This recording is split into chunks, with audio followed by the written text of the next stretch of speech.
Hongshan Culture as the origin of Chinese civilization. 7. The Jade Culture. Chinese civilization began with the Hongshan culture and, through many succeeding dynasties, jade was always regarded as the primary material for crafting ritual and royal objects.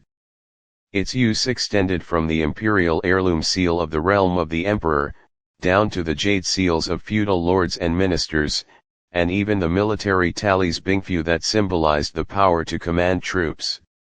Although many so-called experts today still refuse to acknowledge the facts, the truth is that as early as the prehistoric Hongshan period, people were already carving various ceremonial objects from jade, meteorites, and other materials. Of course, what we refer to here as the Hongshan culture is not merely the one around Chifeng, Inner Mongolia, dated only to about 6,000 years ago. Even more remarkable is the discovery in Hongshan culture of military tallies carved from meteorites. These tallies were made in two matching halves, only when joined together could they serve as the token of authority to mobilize troops. This system was unique to Chinese civilization.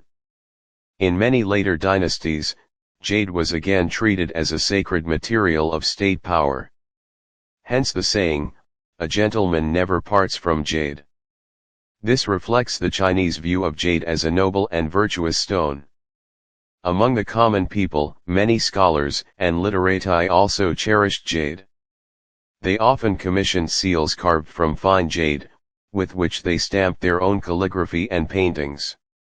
The true birthplace of the Hongshan culture lies in Liaoning, where local Zhuoyan jade and abundant serpentinite were carved into numerous ritual objects. From the Xia dynasty onward until the Qing dynasty, Xinjiang's Heishan jade became the national jade of choice. Except for the special imperial seal of Qin Shi Huang, all later emperors' imperial seals were carved from Heishan jade. Furthermore, crowns, official court hats, and even men's hair ornaments in society often featured small pieces of jade to symbolize dignity and status. Among the populace, jade was widely used to make bracelets, pendants, hair ornaments, and all manner of adornments, both large and small. This unique jade culture is found nowhere else in the world. The other three ancient civilizations, India, Egypt, and Babylon, possessed no such jade tradition. Indeed, China's jade culture long predated the Yuan dynasty founded by Genghis Khan. Where in Africa, for instance, can we find jade culture? Other nations only used turquoise, gemstones, gold, and silver for their royal regalia.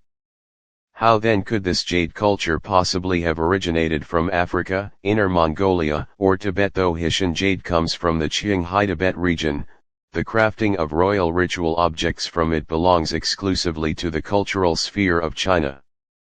Therefore, this immensely important jade culture is unique to China alone. This is why I must tell those who have not truly studied Chinese civilization, do not spread nonsense to confuse our people, nor mislead us into believing that we owe our ancestry to nations whose civilizations were far less advanced than ours in ancient times.